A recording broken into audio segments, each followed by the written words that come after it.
There's very obvious evidence that the Moors were of Black African descent. For example, the word Moor was initially used by Europeans to identify indigenous Africans. Even Shakespeare used the word Moor as a synonym for African. Author and historian Chancellor Williams says, and I quote, "The original Moors, like the original Egyptians, were Black Africans." It wasn't until later that the word Moor was applied to Arabs, of course, because they wanted to whitewash the contributions that have been made by Black Africans to Western civilization. Many of the Moors were also Kemites from ancient Kemet, which reflects in their teachings and the way that they improved the quality of life for the Europeans. The Moors were from the northern part of Africa. They went to Europe from Morocco. For nearly 800 years, the Moors ruled in Spain. The Moors helped to bring Europe from up out of the Dark Ages and into the European Renaissance. They helped them to advance in mathematics, astronomy, art, dancing, agriculture, geography, philosophy, physics. They also taught them how to be more sanitary. The education in Spain was universal, while in Europe, 99% of the population could not read or write, including royalty. In the 10th and 11th centuries, there were no libraries in Europe. However, in Moorish Spain, they had more than 70. Universities in Paris and Oxford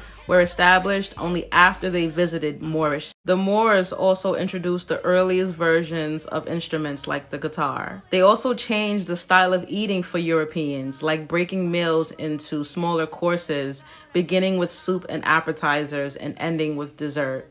The Moors introduced paper to Europe, as well as words like algebra, alchemy, alcohol, alkaline. Al has North African origins. They also helped to replace the Roman numeral system, which is still being used to this day. They introduced crops like orange, lemons, peaches, apricots, fig, sugarcane, dates, ginger, and pomegranate. Many of these crops are still Spain's most popular produce. Moorish rulers lived in huge palaces, while the rulers of Germany, France, and England dwelled in big barns with no windows. One of their palaces, the Alhambra, is still standing in Spain today. Ziryab, or Ziryab, sorry if I butchered the name. Ziryab was a Moorish innovator and musician that helped to introduce things like bathing, shaving, deodorant, the use of fragrant oils and perfumes.